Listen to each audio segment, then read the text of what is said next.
Welcome to another video by me, the Witcher George. It's been a long time since I discussed something to do with Nilfgaard, and I know I recently made a video on Fringilla Vigo, the Nilfgaardian sorceress, but what I mean is something truly Nilfgaardian. Something that exists in the Empire, and its loyalties belong to the Empire, instead of the Lodge of Sorceresses. So with this in mind, I've decided to make today's video on one of the best and most strategically gifted commanders in the history of the Nilfgaardian Empire, Menno Coehoorn. In today's video, I will discuss this character, as well as briefly touch upon important events in the Nilfgaard-Nordling Wars, such as the invasion of Rivia and Lyria and Edirn, and I'll briefly discuss the Battle of Brenna.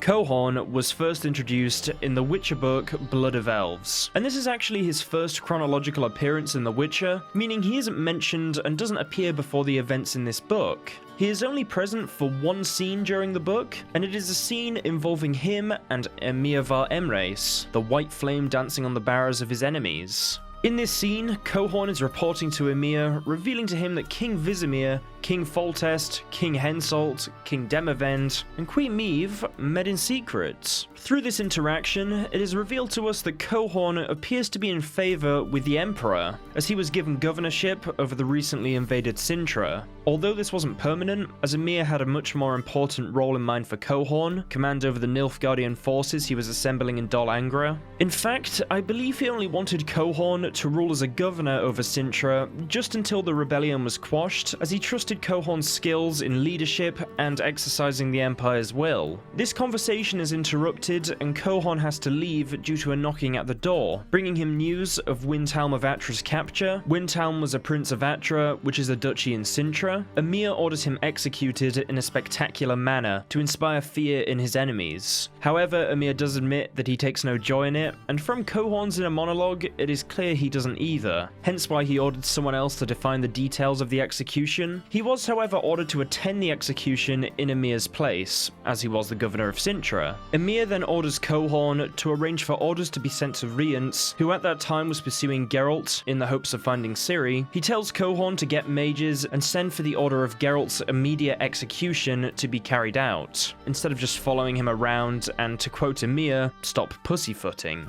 Carhyr then enters the room, and Coehoorn notes that despite being incarcerated for 2 years, Carhyr seems to have a disdain for death and crazy courage that came from a lack of imagination. He only notes this as he was once the same. This conversation goes a little bit more in depth, but doesn't really involve Coehoorn, so I'll discuss it in the future when I make a Carhyr video. Coehoorn's next appearance is briefly in the Witcher book Time of Contempt, and this is during the Second Nilfgaard-Nordling War, but when we actually see him, the war's already in full swing. Now, obviously, as the field marshal of the bulk of the northern Nilfgaardian armies, Coehoorn had a lot to do with the Second Nilfgaard-Nordling War. So for the purposes of this video, I will simply discuss his involvement in the war, and not the entire war itself, as quite simply so much happened in this war, and it's far too much to discuss in this video. I will cover it in its own video though in the future. So, there were a few conflicting reasons as to why this war started out, but just know that Nilfgaard had a large force at Dol Angra, that as we know from Blood of Elves, Coehoorn was put in charge of. This force invaded the kingdom of Lyria and Rivia, and then it invaded Edirn. Coehoorn was victorious in this invasion and took control of both kingdoms. However, during the invasion, Henselt of Cedwyn had invaded Upper Edirn, or as it was also known, the Lawmark, and claimed it for himself. This created complications later on in the war, but as I said, I'm going to stick to Coehoorn, and the whole Lawmark situation is not something he really participated in. It is important to note that during this, Coehoorn ordered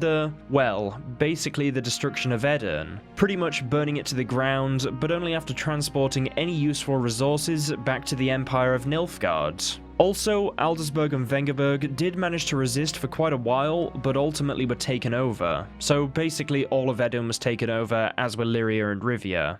Anyway, after Nilfgaard had control over these kingdoms, they turned their sights onto the kingdom of Temeria. However, Emhyr var Emreis decided to put off the offensive until spring. This was because, after the Battle of Maribor and the ultimate siege of Maribor, Maribor is a fiefdom of Temeria, and its capital is known by the same name, Maribor, and Maribor is the second biggest Temerian city. But anyway, Nilfgaard realized that they had penetrated too deeply into foreign territory, leaving their flank dangerously exposed and stretching stretching their supply lines. On top of this, winter was about to hit, so supplying their troops and even moving soldiers would become significantly more difficult. For these reasons, Emhyr ordered Coehoorn, as well as the two other Nilfgaardian commanders, Ardal ep Dahi and Joachim de Wet, to prepare a greater assault for the coming spring. This brings us to the Witcher books, the Tower of the Swallow, and the Lady of the Lake. For simplicity's sake, I'll describe all the events involving the war in these books in one section.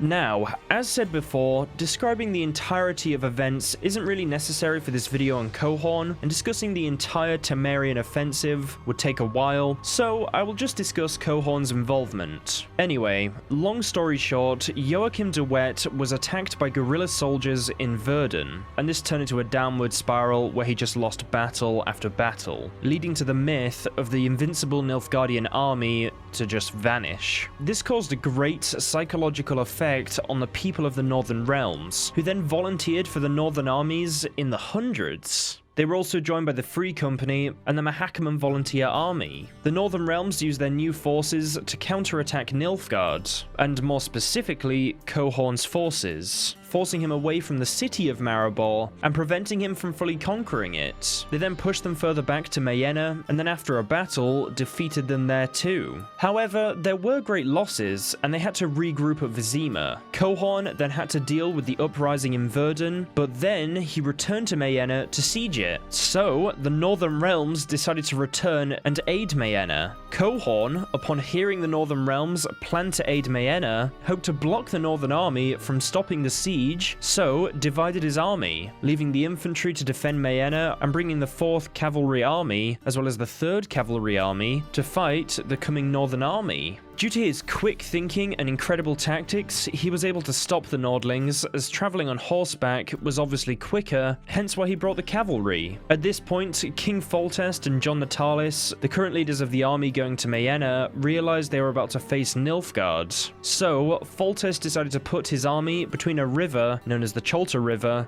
and a small burned down village, known as Brenna. This event is what led to the Battle of Brenna.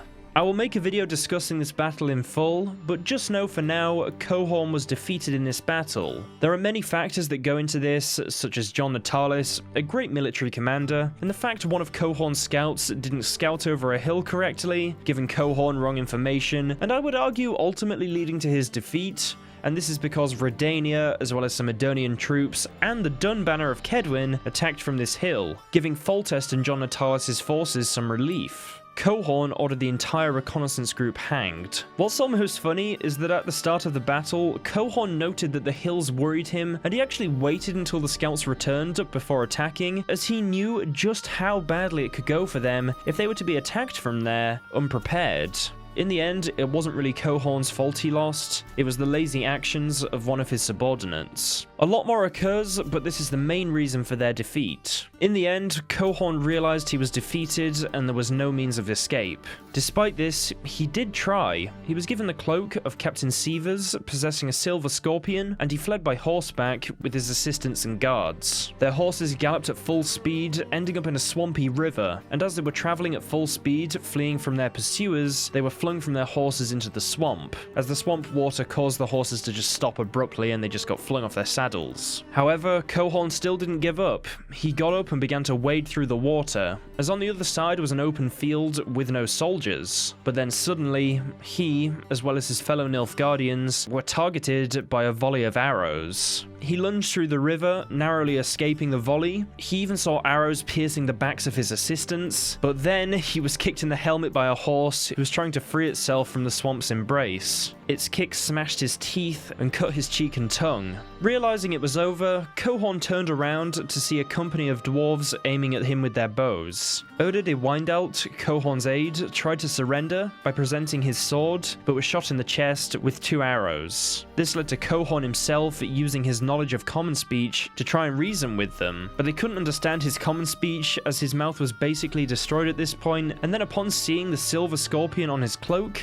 he was also shot. This may be surprising to hear, but it was in fact Zoltan's company who shot and killed Coehoorn. Although they didn't actually know it was him, the only reason they shot him was because their friend Caleb Straton had been killed by someone who wore clothing possessing the silver scorpion they saw in his attire. No one in the Witch universe actually knows the true fate of Coehoorn, as his body was never recovered, but of course many think he died in the battle, as was actually the case, but some speculate that he was scared of the Imperial wrath and instead went to live in Brokilon with the Dryads as a hermit. Some even say that he hanged himself, and his spirit still wanders the battlefield saying, "Give me back my legions," which is actually a reference to the famous real-world Roman Emperor, Augustus Caesar, who uttered the same phrase after a defeat. Something about this great commander that's left out of the Nilfgaardian history books is that in the end, he simply wanted to survive. He didn't want to stay and retain his honor, he wanted to survive and live. Although some may call this cowardice, I would say there's no cowardice in just letting yourself die. At that point he was defeated, and he just wanted to live, like I imagine any normal person would.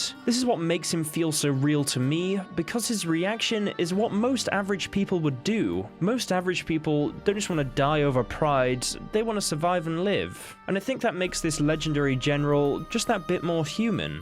That is Coehoorn's full story in the books, and as well as discussing this awesome character in today's video, I've actually briefly explained and touched upon many very important events in the history of the Witcher universe, so I hope you've all enjoyed and learned something new. Who knows, next time maybe when you play The Witcher 3 or 2 or 1, you'll have a better understanding of this character and some of these events I've mentioned, and maybe this will just enhance the experience for all of you, which at the end of the day is what lore is all about. If you've enjoyed today's video, I'd really appreciate you liking it, as this video took me a long time to do, just gathering the information alone and writing all this down and sorting it all out, so I'd really appreciate you liking it to let me know you support this sort of content and want more. Of course, be sure to subscribe for more videos like this every week, and just for Witcher content in general, as obviously if you subscribe, you won't miss a video, and you also get to support me at the same time. Also, be sure to follow my Twitter and Twitch, and as always, a big thanks to the Patreon pledges. You guys are awesome, and thank you all so much. I really appreciate what you all do, and I'm glad to put all of your names at the end of today's video. Anyway guys, that's it for today's video, and I'll see you in the next one. Have an awesome rest of the week.